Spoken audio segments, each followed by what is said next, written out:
Play for the round, don't play for kills. We've all heard it before, but what does it actually mean? How do you play for the round? And how do pros approach this topic? To answer these questions, we must understand the mid-round mindset.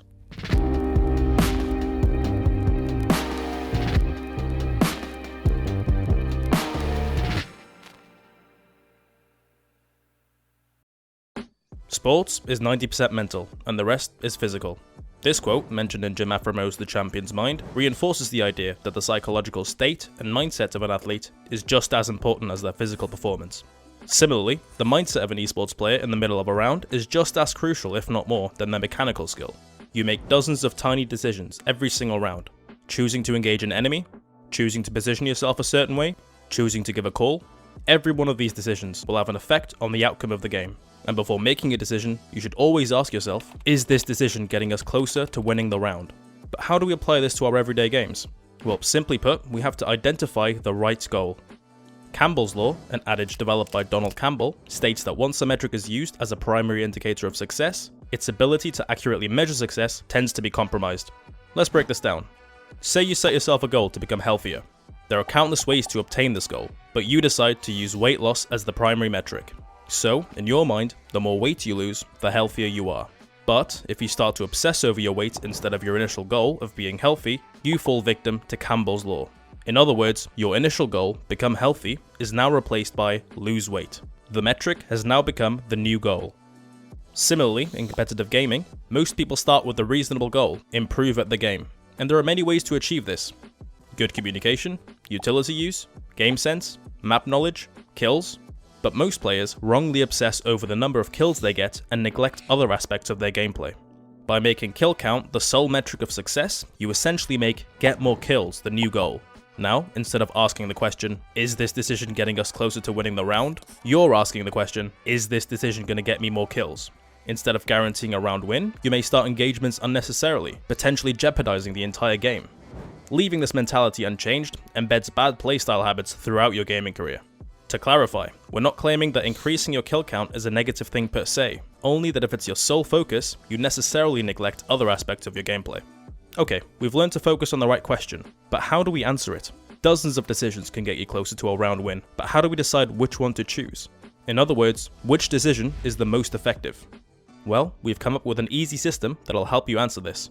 We call it the RRE System. Reliability, Reward, Effectiveness. The reliability of a decision is determined by two things, chance and risk. Chance is the probability that a given decision will succeed. Whether it's engaging an enemy, using utility, or anything else, chance is the, chance of a successful outcome. Risk, on the other hand, is the danger that the round is put in if a decision fails. For instance, you may be risking your life with a decision, risking time or utility, risking map control or the game's economy. Risk is whatever you're putting on the line if the decision is not successful. All in all, the higher the chance value and the less you're risking, the more reliable a decision is. The second R is reward. If risk is the loss of something if the decision is unsuccessful, reward is what you gain if it's successful. This could be getting an opening kill, for instance, gaining a time advantage over the enemy, getting important map control, or many other things. The value that you give reward is entirely arbitrary, but should be something reasonable. For instance, a man advantage may be more important to you than map control in a particular game, so the reward value of an opening pick will be higher than map control. Together, these two R values finally give us the effectiveness of a decision. And the more effective a decision is, the closer it'll get you to a round win. Let's take a look at an obvious example. In this scenario, you know that there are two enemies around a corner, and you could pick off both with a grenade. Decision 1 is to directly peek them and throw the nade. Decision 2 is attempting to bounce the nade off a wall while still behind cover.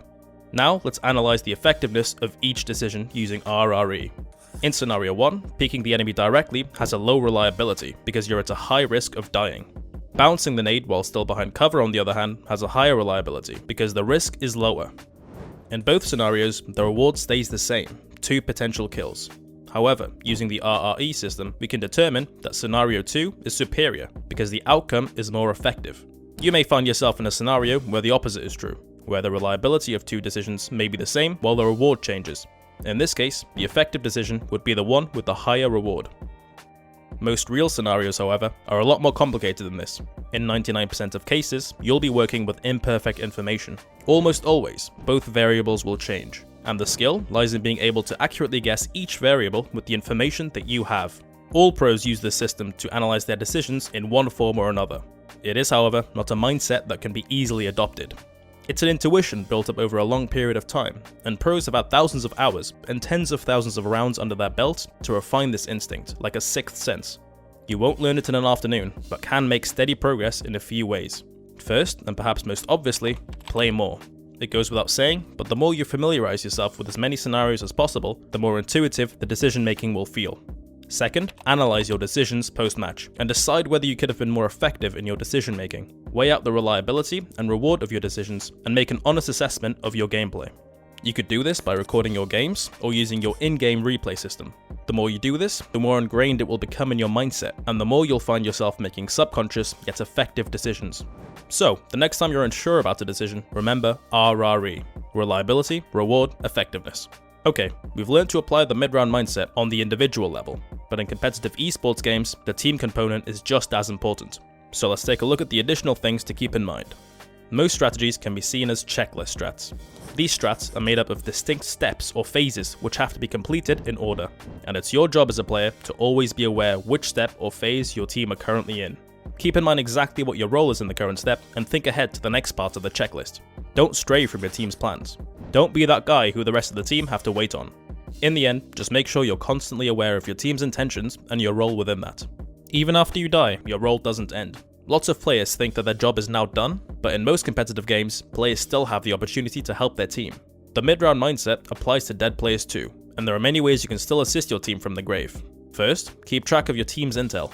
If a previously called piece of information is still relevant after some time, recall it. Be mindful of the time left in the round, keep track of enemy locations, and keep an eye on the minimap if your game has one.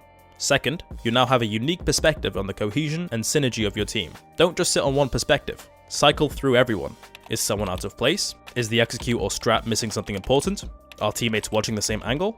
This is the time to analyze these things. This is also the time to analyze the enemy.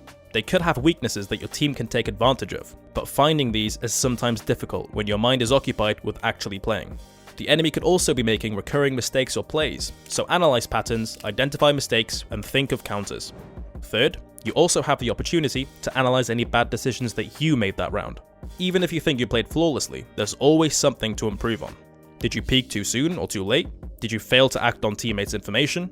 Or maybe you just missed your shots? Make a mental list of mistakes you might have made, and always think, what can I improve on for the next round? This may seem repetitive after a while, but self-critical analysis is one of the defining traits of a well-rounded esports player. The last, and perhaps one of the most important aspects of the mid-round mindset, is morale. Part of your mindset should be the desire to win at all costs. So, as difficult as it may be, don't get tilted. Don't cuss your teammates. Bringing morale down is perhaps the worst thing you can do as a team player. Morale is a huge topic, and we're going to give it a lot more attention in our upcoming videos. Stay tuned. Now, we've given you a ton of useful info, but it may be a lot to absorb in at once. We recommend returning to this video to refresh your memory on the subject if needed. We hope that this video opened your eyes to new concepts and helped you develop your mid-round mindset. Thank you for watching.